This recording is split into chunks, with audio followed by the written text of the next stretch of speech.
Alam mo ba, minsan hindi kailangan ng lalaki ng maraming salita para magdala ng respeto at paghanga ng babae. Kasi may mga silent powers. Ang isang stoic man na hindi kayang labanan ng kahit sinong babae. Kung iniisip mong kailangan puro yabang o drama para magustuhan ka, malamang naliligaw ka ng landas. Ang tunay na alas ng stoic man ay nasa katahimikan niya. Sa video na ito, pag-uusapan natin ang 7 silent powers ng isang stoic man na automatic na nagpapahina ng depensa ng babae. Hindi ito tungkol sa panloloko o laro, kundi tungkol sa disiplina, presence at respeto. Tara, simulan natin. 1. Calm presence. Unang silent power ng stoic man ay calm presence. Kapag pasok ka sa isang lugar at ramdam ng lahat na hindi ka natataranta, hindi ka pasigaw at hindi ka pilit, natural kang nagdadala ng bigat ng respeto. Yung tipong tahimik lang, pero ramdam ng babae na ligtas siya sa paligid mo. Alam mo, karamihan ng lalaki gusto agad pasikatin ng sarili.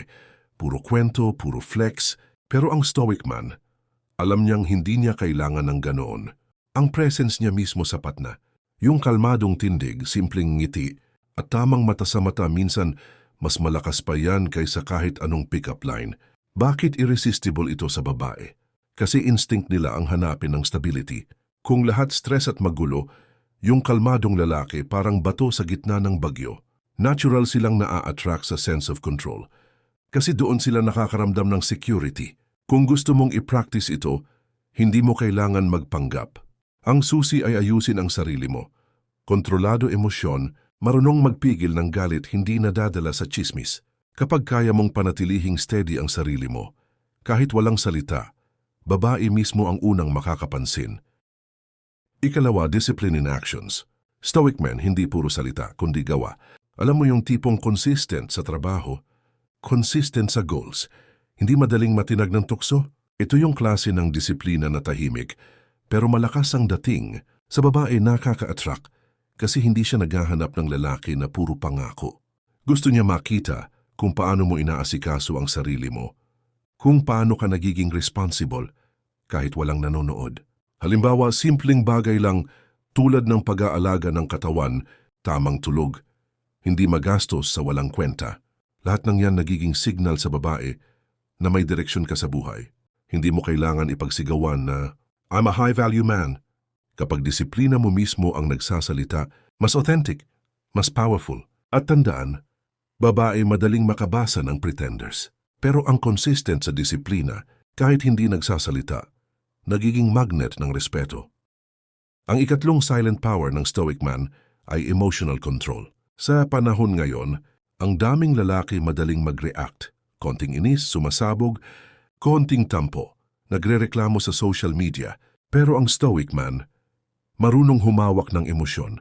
Hindi ibig sabihin na wala kang nararamdaman, kundi marunong kang magbigay ng tamang response sa tamang oras. Kapag may problema, hindi ka agad nagpapanik. Kapag may babae na sumusubok sa pasensya mo, hindi ka nagpapadala sa drama. Bakit ito attractive? Kasi para sa babae, ang lalaking hindi kayang kontrolin ang emosyon, parang bata pa rin. Pero ang lalaking steady kahit sa gitna ng tension, nagbibigay ng pakiramdam na siya ang leader, siya ang sandalan. Kung gusto mong i-practice ito, simple lang. Huwag agad mag-react. Huminga muna, mag-obserba at saka magdesisyon. Kapag kaya mong gawin ito consistently, makikita ng babae na hindi siya kayang kontrolin ng emosyon mo at yun mismo ang nagiging silent weapon mo. Ang ikaapat ay mystery and selective words. Narinig mo na siguro yung kasabihang less talk, more impact. Yun mismo ang laro ng stoic man. Hindi siya laging nagbubukas ng lahat ng detalye tungkol sa buhay niya. Hindi siya yung tipong ikukwento ang lahat ng drama, insecurities at problema niya sa unang pagkikita. Sa halip, pinipili niya kung kailan at kanino siya magsasalita. At kapag nagsalita siya, may laman. Hindi barbero, hindi puro kwento, kundi may bigat at may sense. Ano epekto nito sa babae? Curiosity. Kapag hindi niya makuha lahat ng impormasyon agad, mas lalo siyang nahuhook. Gusto niyang alamin kung sino ka talaga, ano nasa isip mo, bakit ka confident na hindi kailangan ng validation ng iba. Kaya minsan, hindi sa dami ng salita, kundi sa tamang timing ng mga salitang binibitawan. At yun ang hindi kayang labanan ng babae. Kasi mystery creates attraction. Ikalima, non-reactivity to tests. Alam naman natin natural sa babae ang mag-test. Hindi ito laging masama. Minsan instinct lang nila para malaman kung kaya kang pagkatiwalaan. Pero karamihan ng lalaki, natataranta o nagagalit kapag sinusubukan. Ang stoic man iba, hindi siya natitinag. Kapag may banat si babae, hindi siya nadadala sa ego. Kapag may konting cold treatment, hindi agad nagmamakaawa. Ang sagot niya simple. Kalmado, steady at minsan pa nga may banayad ng ngiti. Ano epekto nito? Nagbibigay ito ng mensahe na hindi siya madaling mahila ng emosyon o drama. Ang babae, imbes na mainis, mas lalo siyang humahanga kasi alam niyang hindi madali basta-basta ang lalaki. Kapag hindi ka reactive, nagpapakita ka na ikaw ang may hawak ng sarili mong mundo. At yun bro, sobrang lakas na silent power. Ang ika-6 na silent power ay purpose-driven life. Hindi ka lang basta gumigising para mag-scroll buong araw o maghintay ng susunod na gimmick. Stoic men may direksyon, may dahilan sa bawat hakbang. Ang purpose pwedeng career, self-improvement, pamilya o legacy. Basta malinaw sa'yo na hindi ka lang basta umiiral. At kapag may lalaki na alam niya kung saan siya papunta, babae mismo ang naa-attract kasi gusto niyang maging bahagi ng journey na iyon. Kabaliktaran nito yung lalaking walang plano. Laging lutang, hindi alam ang gusto. Kahit gaano kagwapo, kung wala kang sense of mission, eventually mawawala rin ang appeal mo. Pero ang may purpose, kahit tahimik lang, may aura ng lakas at direksyon. At panghuli, self-sufficiency. Ang stoic man hindi clingy, hindi dependent. Marunong siyang tumayo sa sarili niyang paa. May sariling diskarte, sariling routine, at hindi niya kailangan laging may kasama para maging buo. Bakit attractive ito? Kasi nagpapakita na kahit mawala ang lahat, kaya mong mabuhay, kaya mong magpatuloy. At yun ang gusto ng babae, yung pakiramdam. Na kung papasok siya sa buhay mo, hindi siya magiging sandalan mo para lang mapunan ang butas ng insecurity. Ironically, kapag kaya mong maging buo mag-isa, mas lalong gugustuhin ng babae na maging parte ng mundo mo.